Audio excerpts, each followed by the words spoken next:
Sveiki, tęsime lango apšiltinimą.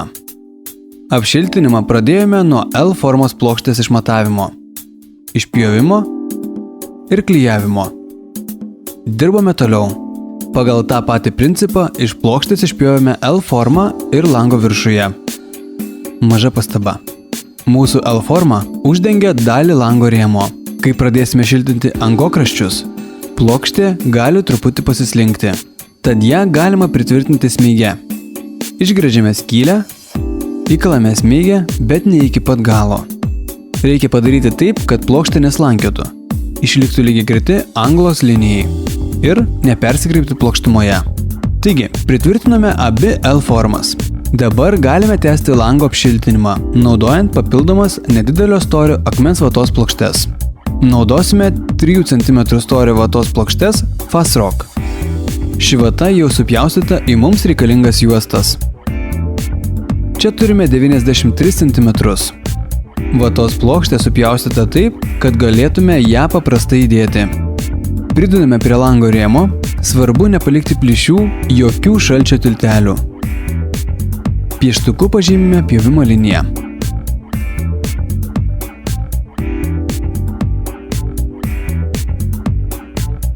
Pjūklu nupjauname nereikalingą dalį. Pjauname peiliu arba rankiniu pjūklu. Kuo platesni pjūklo ašmenys, tuo geriau. Pjūklas mažiau lankstosi ir gaunamas tiesus pjūvis.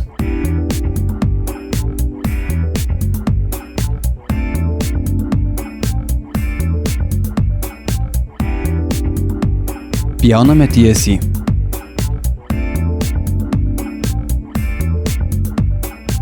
Štai, išpjovėme reikiamų matmenų juostą.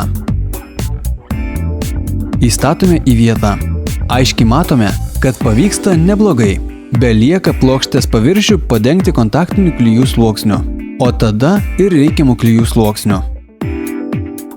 Taip pat klijų sluoksnį tepame ant kitų mums reikalingų izoliacijos elementų. Šitą irgi tepame klijais.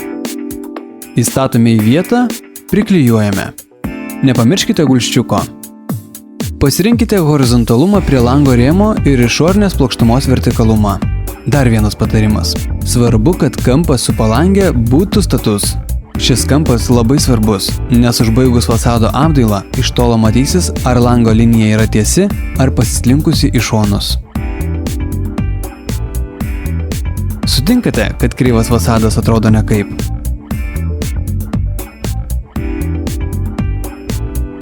Taigi, kampuose besąlygiškai laikome stačių kampų. Nereikia jaudintis.